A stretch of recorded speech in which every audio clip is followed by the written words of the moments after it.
ही समय 71 देशों ने अमेरिकी मुद्रा डॉलर को अपने अर्थव्यवस्था से अलग करने का निश्चय कर लिया।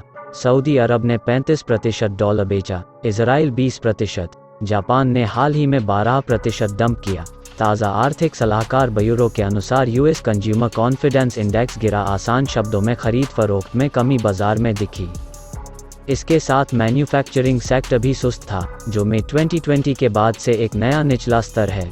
इसके अलावा अमेरिका इस साल की पहली और दूसरी तिमाही में लगातार 2 महीनों के लिए अर्थव्यवस्था में नकारात्मक वृद्धि हुई है और इसमें बदलाव के कोई संकेत नहीं दिख रहे हैं। यह कहना सुरक्षित है कि डॉलर ने अपना आधिपत्य खो दिया है। अमेरिका फेडरल रिजर्व द्वारा अर्थव्यवस्था और मौद्रिक चाल से अमेरिकी डॉलर को दुविधा में डाल रहे हैं। इससे अर्थव्यवस्था और डॉलर बिना किसी वापसी के रास्ते पर अग्रसर होता दिख रहा है।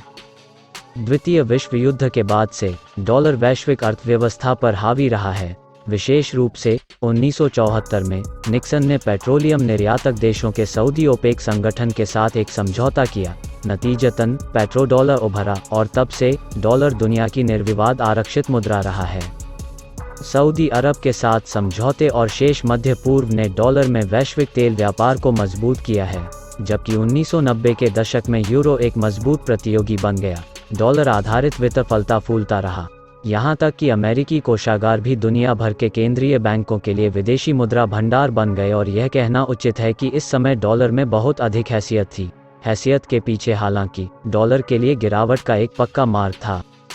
उदाहरण के लिए लैटिन अमेरिका ने 1990 के दशक में डॉलर से छुटकारा पाने की कोशिश की। 1980 के दशक में चिली अपने आप को डी-डॉलराइज किया डॉलर के उपयोग से बचने के लिए। इराक ने सदी की शुरुआत में यूरो में अपना तेल बेचने की कोशिश की और लीबिया ने सोने के मानक पर लौटने के लिए वर्षों तक आक्रामक रूप से पैरवी की। हालांकि इन सभी प्रयासों को एक बिंदु पर डॉलर के दूसरे हमले का सामना करना पड़ा, लेकिन द डॉलराइजेशन की आग बुझ नहीं पाई है। आज डॉलर की पूर्व स्थिति में गिरावट आ रही है। उदाहरण के लिए सऊदी अरब एक विध्रुवन की शुरुआत कर रहा है जो सीधे डॉलर को त्यागने की मंशा कर चुका है। सऊदी अरब कच्चे तेल का दुनिया का सबसे बड़ा निर्यातक है, जो वैश्विक निर्यात का 17% हिस्सा है। अतीत में यह संयुक्त राज्य अमेरिका को कच्चे तेल का सबसे बड़ा आपूर्तिकर्ता था और क्योंकि सऊदी अरब ओपेक पर हावी है, इसने बदले में अमेरिका को डॉलर के संदर्भ में वैश्विक तेल की कीमतों को अप्रत्यक्ष रूप से प्रभावित करने की अनुमति दी है।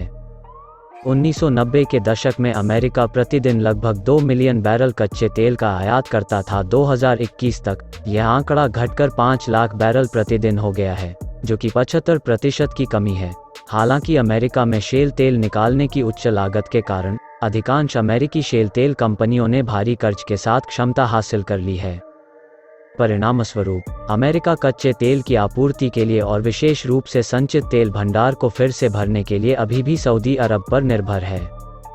इसलिए जब अमेरिका के आदेश की अवहेलना करते हुए यूक्रेन युद्ध के कारण उत्पादन क्षमता को बढ़ाने से इनकार किया, इसने इस महीने की शुरुआत में डॉलर की बेचैनी को ट्रिगर किया, जब सऊदी के नेतृत्व वाले ओपेक प्लस ने नवंबर में शुरू होने वाली उत्पादन क्षमता में प्रतिदिन 2 मिलियन बैरल की कमी की घोषणा की, खासकर जब सऊदी अरब ने उत्पादन में कटौती नहीं करने के अमेरिकी अनुरोध को पूरा नहीं किया, तो यह चिंगारी भड़क उठी।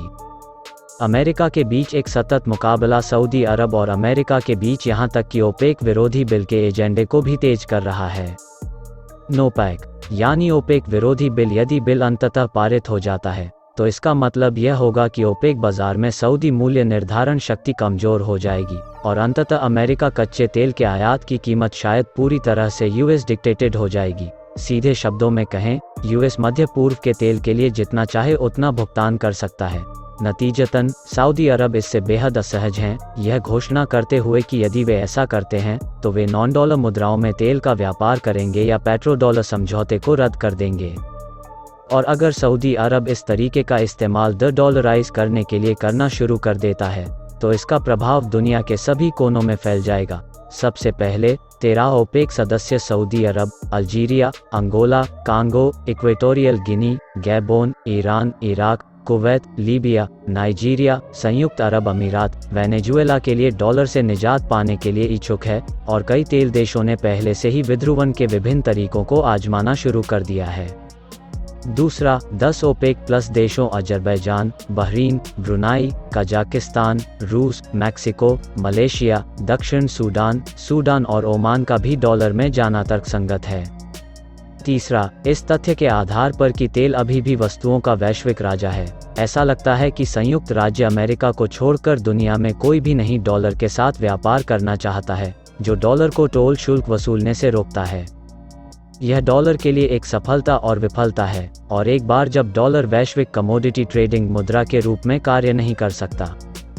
पिछली आधी सदी में अमेरिकी अर्थव्यवस्था मूल्यवान धन के लिए वैश्विक आसान पहुंच भी पूरी तरह से समाप्त हो जाएगी। वास्तव में, रूस, जो तेल उत्पादन क्षमता के मामले में सऊदी अरब के बराबर ने अमेरिकी डॉलर पर अपनी निर्भरता को कम करने के लिए ब्रिक्स मुद्रा टोकरी पर आधारित एक नई आरक्षित मुद्रा का प्रस्ताव रखा है, और यूएस के नेतृत्व वाली स्विफ्ट को बदलने के लिए एक संयुक्त भुगतान नेटवर्क का प्रस्ताव दिया है।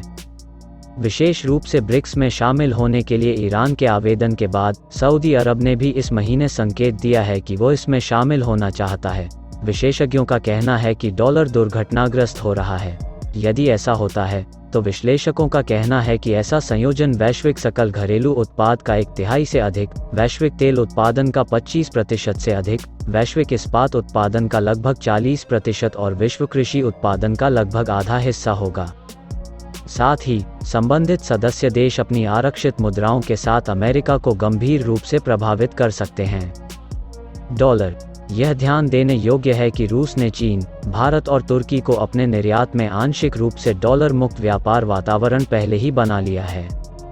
सऊदी अरब भी भारत के साथ रुपए में तेल व्यापार पर शीघ्र हस्ताक्षर करेगा।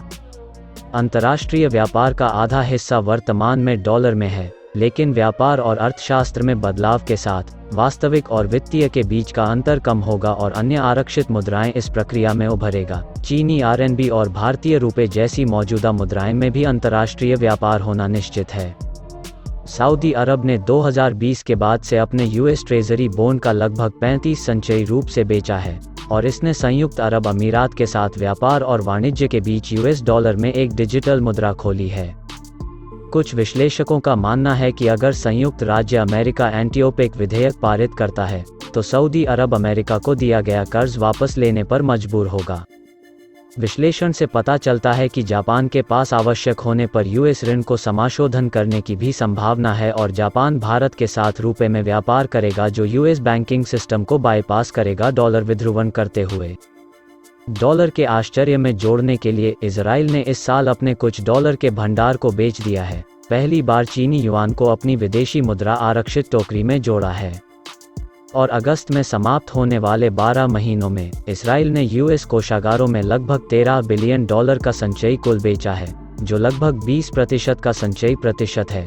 विश्लेषकों का कहना है कि इजराइल वैश्विक मुद्रा परिदृश्य में बदलाव को पकड़ रहा है, जो वैश्विक मुद्रा ट्रेंडसेटर भी बन जाएगा। एक प्रसिद्ध अमेरिकी विशेषज्ञ का कहना है, अमेरिका की अर्थव्यवस्था गिर जाता है तो कोई भी बेहतर नहीं होगा। जाहिर है, जब जापान, सऊदी अरब और इजराइल डॉलर की गति को हल्का करने के लिए बहुत स्पष्ट होने लगे हैं, यह कथन अनुचित प्रतीत होता है। डॉलर का वैश्विक प्रभुत्व एक बड़े खतरे का सामना कर रहा है, और अगर यह प्रवृत्ति जारी रहती है, तो डॉलर के हैसियत की उल्टी गिनती शुरू होना निश्चित है।